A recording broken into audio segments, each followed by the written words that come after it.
성인이 돼서도 타인의 감정을 잘 헤아릴 수 없게 됩니다.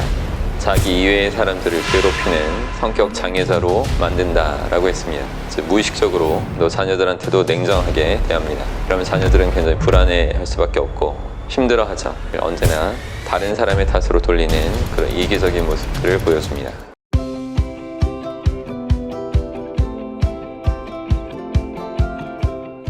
안녕하십니까, 여러분의 심리멘토 박수입니다.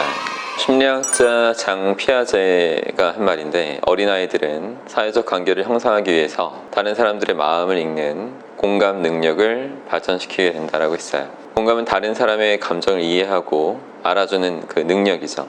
부모와의 사이에서 공감 능력을 키워야 되는데, 그렇지 못한 애들은 성인이 돼서도 타인의 감정을 잘 헤아릴 수 없게 됩니다. 근데 사실 이런 사람들은 자신의 감정도 잘 헤아리지 못하는 부분이 많거든요. 공감을 받지 못한 사람들은 자신의 의견, 그 욕구를 제대로 표현해 본 적이 없었기 때문입니다. 그걸 제대로 부모님들이 알아주지도 않았고요. 정신분석가 스캇 팩은 어린 시절의 상처는 자신을 못살게 괴롭히는 신경증 환자로 만들거나 자기 이외의 사람들을 괴롭히는 성격 장애자로 만든다라고 했습니다. 그러니까 어떻게 보면 피해를 입은 사람이 또 가해자가 된다는 것이죠. 근데 이런 성격 장애자들로부터 가장 큰 피해를 입는 것이 바로 그들의 자녀들입니다. 이들은 스스로를 이제 너무나 자책하고 있거나 수치스러워하는 마음을 갖고 있기 때문에 자녀들한테 사랑을 주긴 하는데, 대체로 균형 잡힌 사랑을 주는 것보다는 과잉해서 사랑을 주는 경우도 많고, 또 일관성까지 결여된 사랑을 줍니다. 그러니까 어떤 때는 넘치는 사랑을 주기도 하는데, 또 다른 어떤 때는 사랑을 전혀 주지 않는 모습을 보이죠. 그러면 자녀들은 굉장히 불안해할 수밖에 없고 힘들어하죠. 그리고 대체적으로 이들은 남들한테 책임을 전가하는 성격 장애를 갖고 있기 때문에 이제 무의식적으로 또 자녀들한테도 냉정하게 대합니다. 그럼 역시 이런 부모 밑에서 자란 아이들도 이렇게 생각하겠죠. 나는 사랑받을 가치가 없어. 이런 느낌을 받으면서 스스로 그런 존재로 여기면서 삶을 살아가게 됩니다. 각종 범죄와 문제를 일으켜서 주변 사람들한테 상처 주고 이런 삶을 사는 사람들을 보면 대부분 성격 장애를 갖고 있는 경우가 많은데요.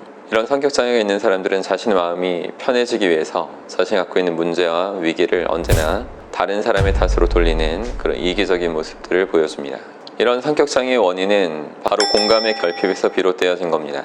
어린 시절 공감을 충분히 경험하지 못한 아이들이 아주 이기적이고 삐뚤어진 성격을 갖게 되는 거죠. 인간은 공감 능력이 있기 때문에 나와 다른 방식으로 생각하는 사람들을 이해하고 그래서 같이 살아갈 수 있는 겁니다. 타인하고 똑같은 감정을 느낄 수는 없지만 역지사지해서 그 기분이 어떨까, 그리고 그 입장은 어떨까, 이런 걸 생각할 수 있고 헤아릴 수 있어야지만 서로 간의 소통이 가능해지겠죠. 그러나 공감 능력이 떨어지면 다른 사람의 입장, 처지, 생각 이런 걸 알아차리지 못하니까 그럼 가족관계는 물론 대인관계에서도 계속 어려움에 봉착하게 됩니다. 우리 여러 인간관계 중에서 가장 큰 상처를 남기는 것이 부모 자식 사이에서 이제 발생될 텐데, 자녀에게 괴로움을 주는 아버지의 말과 행동에는 비난도 있고 무시하는 것도 있고 폭행을 할 수도 있지만 그 중에 가장 제일 심각한 것이 바로 대화를 단절시킴으로써 발생되는 괴로움입니다. 대화 단절이라는 것은 부모가 자녀에게 줄 수 있는, 가할 수 있는 가장 좀 심각한 형벌이라고 할 수 있죠. 대화를 단절하게 되면 부모로부터 이제 공감을 얻을 수 있는 기회 자체가 없어진 거니까요. 이건 자녀한테 정신적 단절과 함께 인간관계에서의 그 좌절을 경험하게 하는 겁니다. 공감은 부부관계 그리고 부모 자식 간의 관계에서도 행복을 위해서 가장 필요한 열쇠가 됩니다. 행복한 가정을 이루려면 무엇보다 중요한 것이 공감 능력이죠. 가족끼리 서로 입장에서 생각해주고 이해하고 공감해줄 수 있을 때 비난을 하지 않을 수 있고, 서로 흠집도 이렇게 덮어주고 용서하고 참아줄 때 그 가족이 행복하게 기능하게 됩니다. 공감 어린 어떤 말 한마디, 공감의 눈빛, 그런 공감 어린 어떤 목소리, 어투, 이런 것이 이제 깨어진 어떤 관계를 다시 회복시키는 가장 중요한 힘이 되죠. 부모의 사랑이나 공감을 받지 못한 상태로 어린 시절을 보낸 사람들은 슬프게도 자신의 아이들한테도 공감을 주지 못합니다. 왜냐면 경험해 본 적이 없어서기 때문이죠. 받은 적이 없으니까 줄 수도 없는 겁니다. 그리고 성장하면서 자신이 받았던 그 큰 고통의 기억을 또 억압해 버려요. 그런 상태로 이제 가족들을 대하게 되면 또 계속 크나큰 상처를 연거푸 주게 되죠. 그래서 자신이 배우자하고 아이들한테 얼마나 많은 상처를 주었는지 그걸 제대로 알려면 자신의 과거를 되돌아볼 필요가 있습니다. 어린 시절에 얼마나 많은 상처를 내가 받았었는지부터 제대로 깨달아야 돼요. 이 공감에 관해서 이야기할 때 자주 언급되기도 하고 생각나는 것이 바로 헤이리 할로우 박사의 원숭이 애착 실험이에요. 예전에 EBS 다큐멘터리에서도 나왔던 겁니다. 한번 찾아보시기 바래요.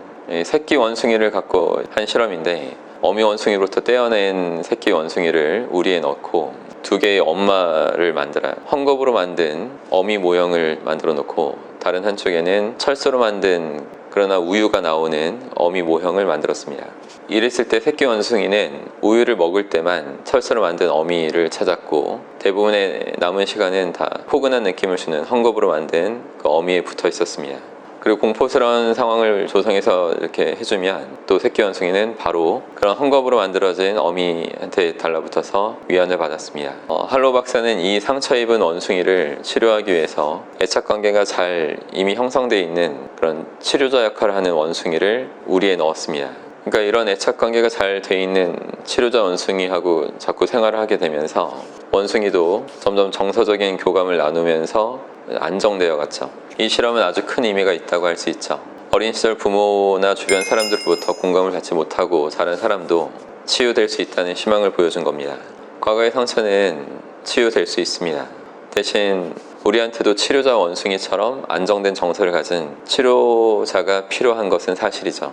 저도 이렇게 돌이켜보면 어린 시절 충분히 부모님으로부터 공감을 받지 못하고 성장한 것 같아요. 한때는 부모님한테 매우 서운한 마음도 갖고 있었는데 심리학 공부를 하면서 생각해보면 부모님도 그 부모님으로부터 이런 걸 제대로 잘 받지 못하셨을 거라는 것을 알게 됐습니다. 그래도 다행인 게 저는 무의식에 대해서 계속 연구했고 최면에 대해서 알게 되고 또 많은 심리학 책도 읽고 스스로를 변화시키면서 또 젊은 나이부터 남들이 갖고 있는 심리적인 문제도 해결해주는 그런 삶을 살아왔기 때문에 제 문제점들이 스스로 이렇게 많은 부분 자동적으로 치유가 돼 있어요. 그래도 일부 부족했던 부분들이 분명히 있었던 것 같습니다. 근데 그 부족한 면을 아내를 만나서 이렇게 많이 채웠어요.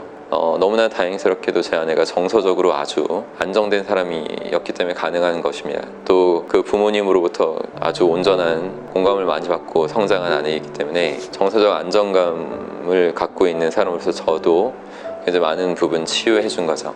이렇게 보면 저는 굉장히 행운아라고 볼 수 있는데 부디 세상의 많은 가족들도 그 구성원 중에 누군가는 이렇게 정서적 안정을 갖춘 분이 있었으면 좋겠고 정서적 힘으로 다른 가족 구성원들까지 치유할 수 있기를 바라봅니다. 그럼 항상 힘내십시오, 여러분. 고맙습니다.